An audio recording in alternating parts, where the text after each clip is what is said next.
So we are Georgina and Christina. Our piece is the blue box, and this is a response of sorts to the New Worlds section, but also to the wider themes of the project itself.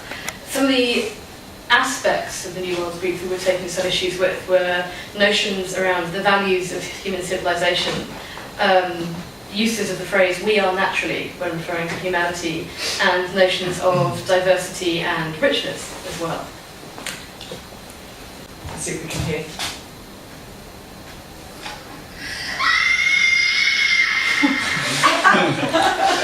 It did sound better in the corridor. So this was basically the kind of the howl of pain we had against a lot of the issues that came out of this, particularly a cultural reading of governance in the future and human behaviour and alternative modes of governance. We had some issues that we were taking up around little talk of culture or interrogation of culture in order to talk of human nature, particularly of different sets of norms and values, different ways of viewing the same thing, different ways of imagining certain aspects, and also particularly resource asymmetries as well. The brief, I guess, we were responding to here was around the wider recon notion of alternative governance in the building of new worlds. And we, for the Blue Box, were thinking about solutions specifically to recognise the culture of power itself, to interrogate it, to think about how power can persist, and that any notion of changing power must recognise power and know how to take it on. Some of the things we were getting a little stroppy with were the ideas particularly around reconstitution, well, whose constitution and whose culture. We were asking those in power to look to their framing assumptions, to their cultural norms, to classes, and particularly to notions of directionality that came up, I think, throughout a lot of the discussion so far.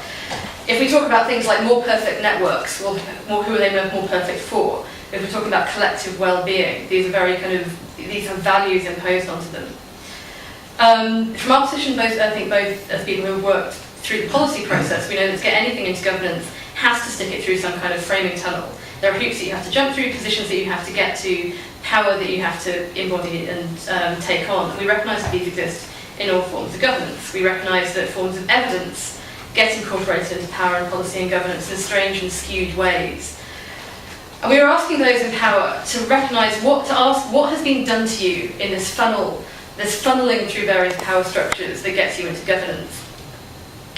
Our prescription for this, the first end, is through various forms of therapy. We would ask those in positions of power, where they're taking on governance structures, to go through systems of therapy where they deconstruct themselves, understand how they've ended up where they are, not through necessarily hard work, through broader systems that have taken them and the assumptions they've internalised along the way.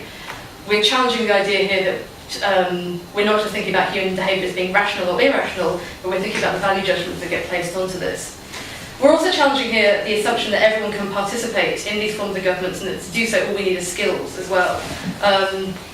We're not just talking about technical knowledge skills, but confidence, the kind of enculturation, the belief that one can participate in these systems of power and governance themselves.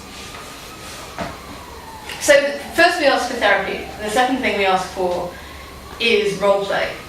Now, this is a forest, possibly in Britain, possibly not. One of the things that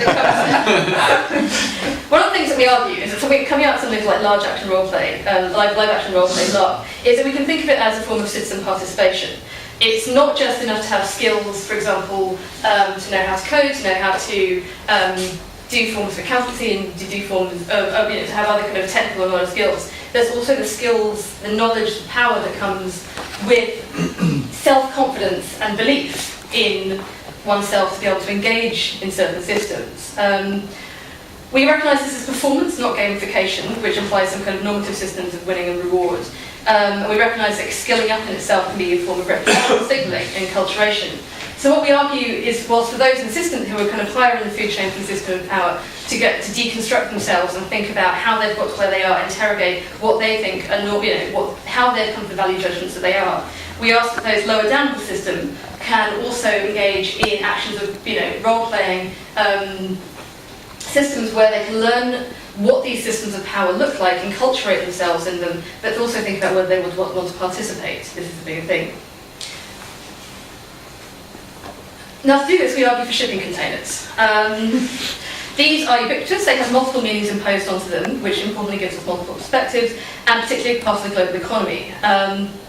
One of the things that came out of the ReconCon summaries we've had earlier was the notion of the territory of the supply chain of labour and finance. We argue that the shipping container is this perfect artefact of the supply chain itself. It's a safe space. You never know what's in a shipping container until you actually open one up. At the beginning of Jurassic Park, the shipping containers were the perfect opening because they brought in the velociraptors, the things that would break open the system themselves. So we argue by putting people into shipping containers, we can enact performative things on them to get them to think about systems of power that they either embody or systems of power that they might want to participate in. They're also taking on different meanings as well at the moment. We think this is quite a timely moment to engage with shipping containers. I think in Brighton there's been talk of using shipping containers as a form of combating the homelessness problem, which brings with it all sorts of different issues around housing, around labour, and about different spaces, about what we mean as home. But we think it's a good starting point.